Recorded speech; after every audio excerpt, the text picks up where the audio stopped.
Everyone, आज हम कक्षा 6 हिंदी की पाठ्य पुस्तक मल्हार के पाठ 3 पहली बूंद को पढ़ेंगे। आज यह कविता गोपाल कृष्ण कौल द्वारा लिखी गई है।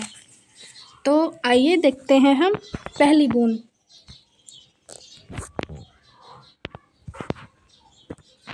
वह पावस का प्रथम दिवस जब पहली बूंद धरा पर आई, अंकुर फूट पड़ा धरती से नवजीवन की ले अंगड़ाई। वह पावस का जो अर्थ है यहाँ पर वर्षा ऋतु यानी मानसून से है।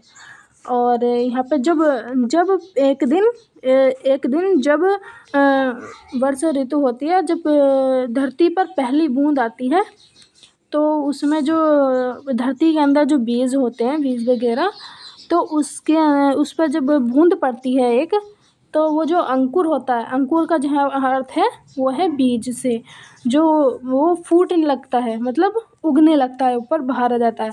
जब वो बाहर आता है, जब धरती से जब बाहर आता है, ऐसा लगता है नया जीवन ले रहा हो, और वो ऐसे प्रतीत हो रहा है अंगड़ाई ले रहा हो। तो हम आगे देखते हैं। धरती के सूखे अधरों पर गिरी बूंद अमृत सी आकार, वसुंधरा की रोमावली सी हरी दूब पुलकी मुस्काई, पहली बूंद धरा पर आई। जो धरती के सूखे अधरों पर, अधरों का यहाँ पर जो अर्थ है वो होठों से है, होठों से है। और ये धरती की जो तुलना है वो होठों से की गई है। जब धरती पर जो बूंद गिरती है, तो ऐसा लगता है जैसे अमृत सी आकर गिरती है। और वसुंधरा की रोमावली सी, यहाँ वसुंधरा का जो अर्थ है वो है पृथ्वी से। जो पृथ्वी पर यानी धरती पर जो रोमों की कतार होती है, रोमावली सी का जो अर्थ है रोमों की कतार। जब हरी दूब मतलब जो घास होती है, हरी दूब जो होती है घास होती है, तो जब ऐसा प्रतीत हो रहा है, जब वो बाहर होती है, उगकर आती है, हरी हरी उगकर आती है, जब बूंदें गिरती हैं तो वो उगकर आती है, तो ऐसा प्रतीत होता है जैसे वो मुस्कुरा रही हो जब पहली बूंद धरती पर आती है।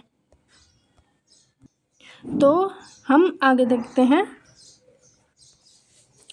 आसमान में उड़ता सागर, लगा बिजलियों के स्वर पर, बजा नगाड़े जा रहा है बादल धरती की तरुणाई, पहली बूंद धरा पर आई। जो आसमान है उड़ता सागर, जो आसमान में उड़ता सागर, जो बादल हैं, बादलों की तुलना यहाँ पर सागर से की गई है। जो आसमान में जो बादल उड़ रहा है, उसमें ऐसा लग रहा है कि जैसे बिजलियों के स्वर्ण, मतलब स्वर्ण का, बिजलियों के स्वर्ण का और बजा नगाड़े जा रहा है, और वो जो है बिजली चमक रही हैं, तो ऐसे प्रतीत हो रहा है जैसे नगाड़े बजा रहा हो।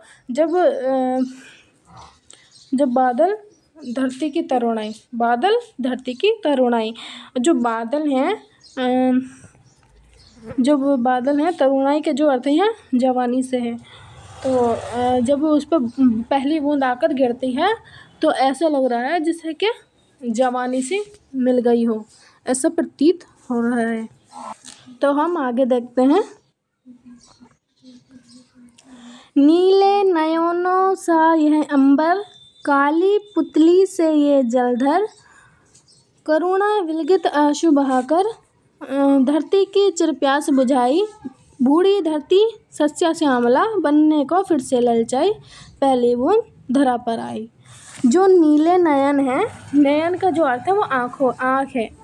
जो नीले जो उनकी नीले जो आसमान है या अंबर है, आकाश है, इनकी तुलना नयनों से गई है, मतलब कि आँखों से की गई है। काली पुतली से ये जलधर, जो आँख की जो काली पुतली है उससे जलधर मतलब कि इसमें जो मतलब ये जलधर है, जलधर मतलब बादल। करुणा विगलित आंसू बहाकर। यह करुणा विगलित का जो अर्थ है यहाँ पर जैसे दयालु सी पिघल रही हूँ यहाँ पर, मतलब दयालुता, इससे दयालुता से अर्थ है। आंसू बहाकर, जो ये पानी है, ये जो पानी है ऐसे पिघल रहा है, जैसे दयालुता से आंसू बहाकर पिघल रहा है। धरती की चिर प्यास बुझाई, जो धरती जो सूखी थी, धरती जो सूखी थी तो उसकी प्यास बुझ गई है। बूढ़ी धरती सस्या श्यामला, जो बूढ़ी धरती मतलब जो सूखी हुई थी, ये इस पे जो हरियाली उस पर नहीं थी, तो सस्या का अर्थ है यहाँ पर फसल, और श्यामला का अर्थ है यहाँ पर गहरा हरा रंग, मतलब जो फसल से जो ढकी हुई थी वो हरी भरी हो गई, वो फसलें हरी भरी हो गई हैं। जो सूख रही थी वो अब बारिश पड़ने के बाद वो हरी भरी हो गई हैं। जब पहली बूंद धरा पर आती है तब वो हरी भरी हो जाती हैं। तो इसके आगे हम देखते हैं कवि के परिचय। तो इसमें देखते हैं, धरती के सूखे अधरों पर, अधरे मतलब होठ, पहली बूंद जो हमने अब पढ़ी है, के गिरने का अद्भुत दृश्य रचने वाले बाल साहित्यकार, जो इनके जो रचयिता हैं वो हैं गोपाल कृष्ण कौल। मतलब कि इसमें जो है पहली बूंद के जो रचयिता हैं, पहली बूंद के जो साहित्यकार हैं वो हैं गोपाल कृष्ण कौल।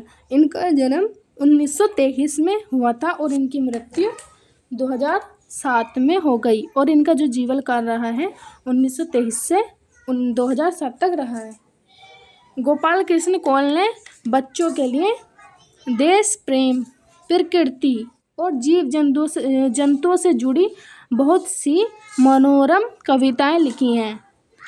अपनी एक अन्य कविता, मतलब उनकी जो इससे अलग जो कविताएं हैं वो है हम कुछ सीखें में वो कहते हैं, और दूसरी जो उनकी कविता है देश हमें देता है सब कुछ, हम भी तो कुछ देना सीखें। तो इस आज हमने पहली बूंद को कवर किया है। तो आई होप आपको समझ में आया होगा। Thank you, thanks for